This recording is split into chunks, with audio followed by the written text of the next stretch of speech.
What's up, everybody? It's your boy. I remember when this highway had farms on the side. Now they got the damn Walmart and the damn Snapchat store and shit on there. I remember I used to eat mud in that ditch right there. Now they got the damn mud covered up. You can't even get to the mud no more. AKA Reed from Shameless Nerd.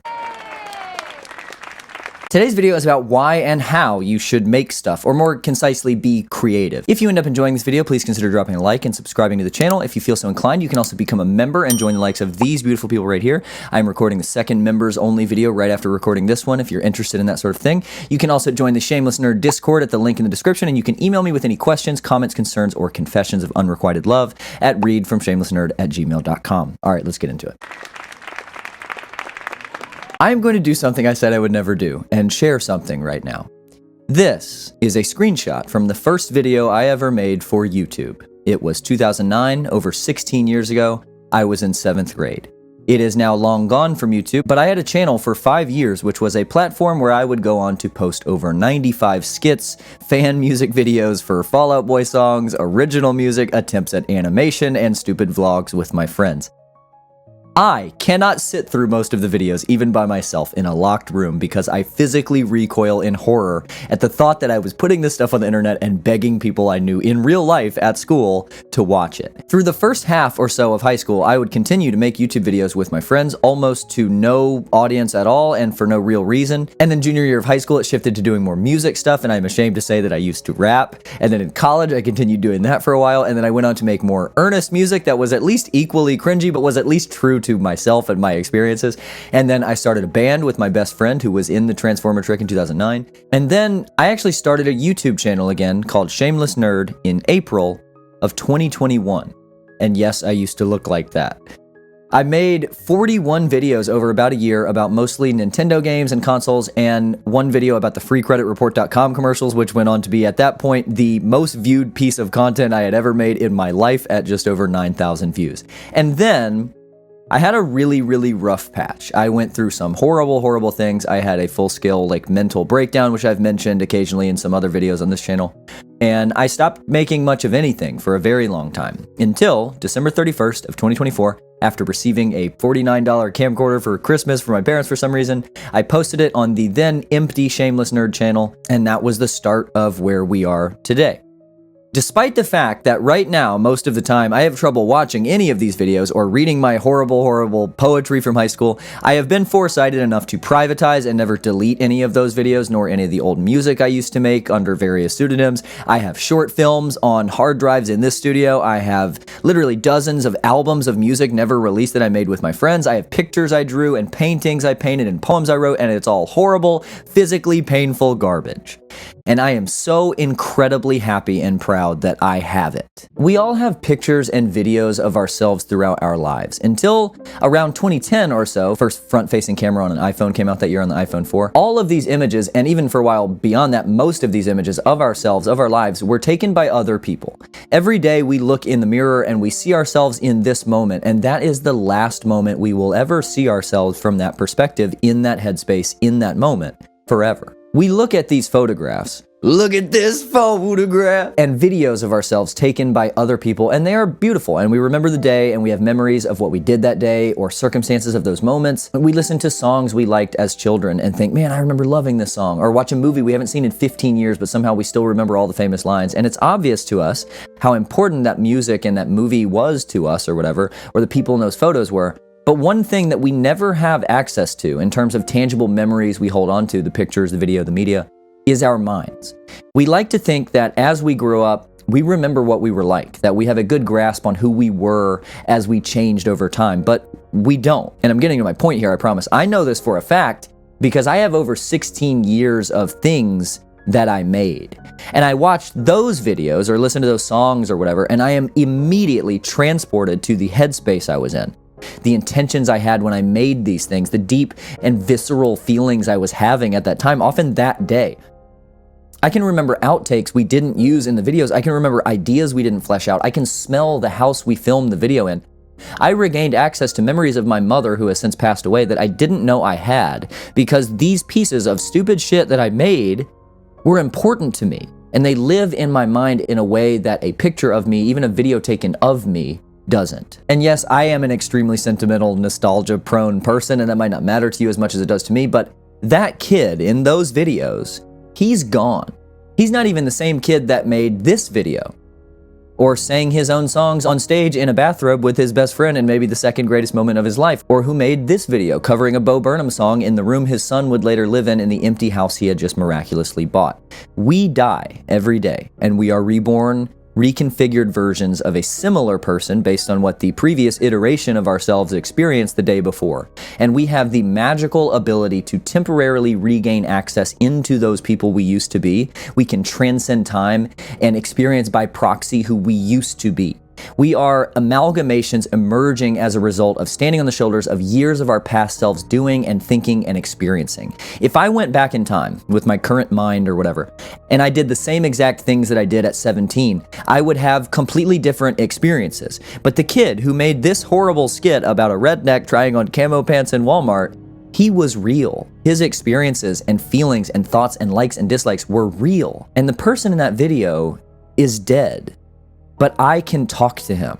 Creating stuff, taking what is in your brain and putting it on paper or video or in words or on a canvas is anchoring yourself to reality. It is screaming, I existed, I was real, into a universe that only listens for the brief moments that you are screaming you exist. It's why we write Reed was here on our desks in middle school. Sorry, Miss Goody. We are momentary, temporary beings that exist every day with the knowledge that we will grow and evolve out of our current existence and be replaced by later versions of ourselves. And those versions are somehow us, but we are also only who we are right now.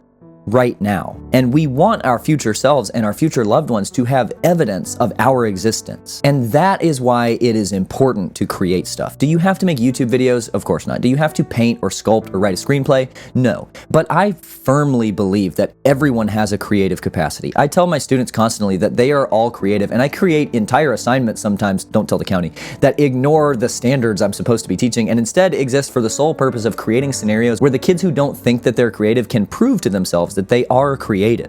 Creativity isn't painting, writing, drawing, composing, right? There are other ways to be creative. There is other stuff that you can make, and it all serves the same purpose. Real art all serves the same purpose to me, and that's why YouTube videos made for the sake of pleasing the algorithm, or music made by teams of industry producers for the sake of pleasing the masses, fall flat and feel shallow, in my opinion, because they're not screaming, I exist. That's what art is. That's what creating is. It is anything, any product or construct or thing, any stuff that is a result of taking what is in your current brain and releasing it.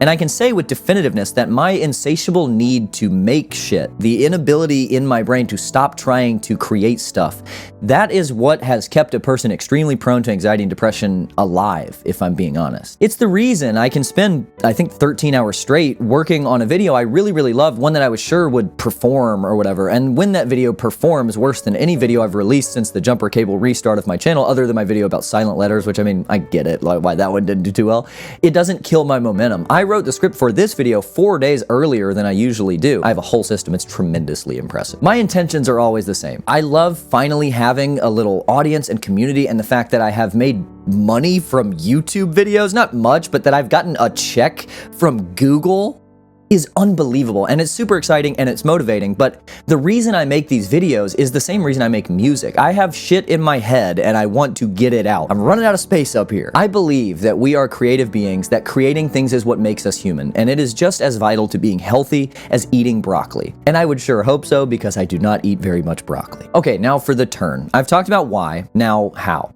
How now, brown cow, whatever. At the risk of sounding self-indulgent or full of myself or whatever, I assure you that I am most certainly not.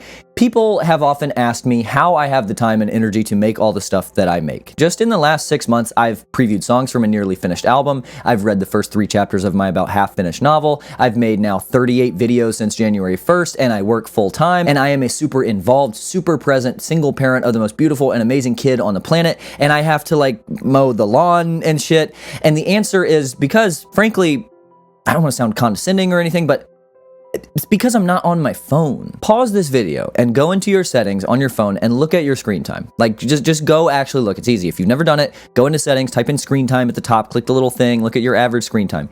The average in America is 4 hours, 37 minutes a day.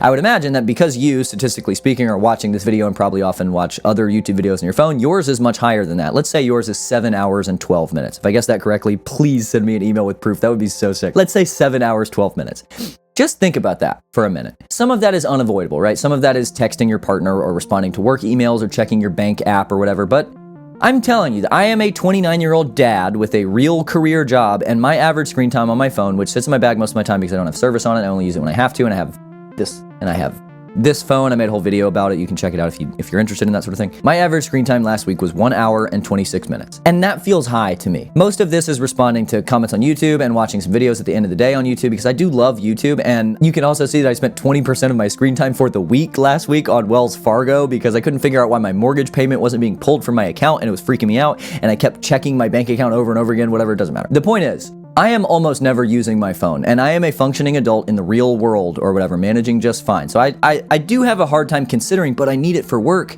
or whatever as a reason to have a 7-hour screen time. I don't know of many jobs that require you to scroll Reddit for 6 hours a day. I'm just trying to be realistic here. Anyway, the point is, think about your even average 4.5-hour screen time. That is 31.5 hours per week. Imagine if you had 31.5 hours awake given back to you in a week. What could you do in 31.5 hours, especially if you're making it a point, an emphasis to make stuff or to be creative? Honestly, the fact that I'm only making one video a week and I haven't finished this album or my book yet is kind of embarrassing. How much time do I need? I think, especially in America, we have a cultural problem of being so busy and feeling a little self-important for being so busy, of secretly, subconsciously liking being so busy, that we perpetuate our being busy and we make it worse than it needs to be. And then we're so exhausted from being so busy all the time that we've been convinced that what we need to do is relax and recharge or whatever. And we do that by mindlessly scrolling on our phones because it's nice to just turn our brains off for a while or whatever.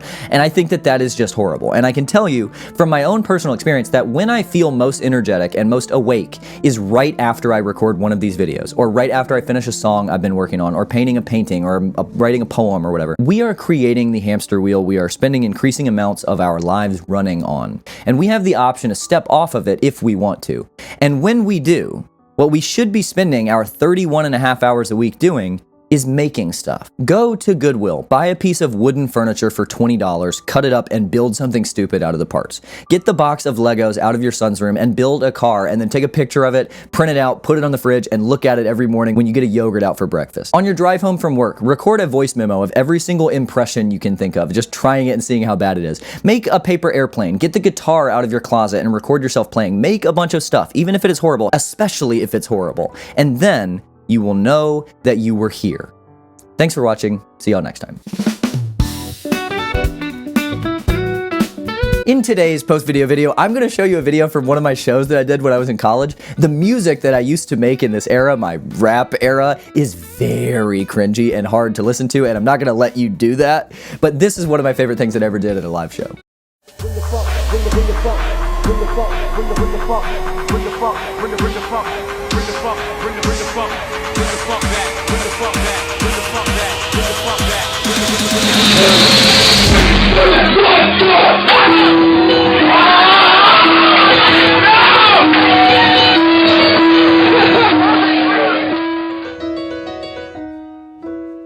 Making my way downtown. I can't play the rest of it because of copyright strike issues, but you get the idea. I played the whole song, 1,000 Miles by Vanessa Carlton, like I sang the whole song, and you can watch the crowd get initially disappointed by it, but then slowly get won over, which I think is just hilarious. Anyway, I am also going to share one of the videos that I can manage to sit through for the most part, which is a PSA about UV rays that my friend Mitchell and I made for class in 8th grade.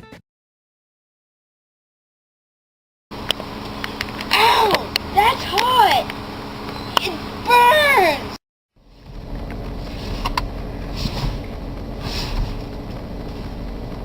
Hey, pal! Watch where you're moving your vehicle!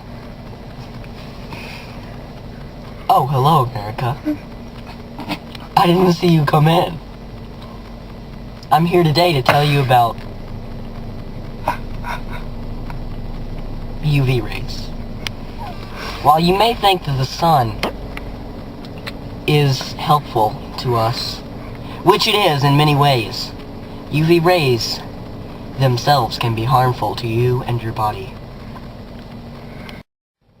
take this young man, for example. I like to play in the sun. Hey, that's new. I've never seen that brown spot before. That young man thinks he's just playing in the sun, having fun. A ton. A lot of fun. He, too, is being affected by UV rays. As you can see from the video, he has developed melanoma skin cancer.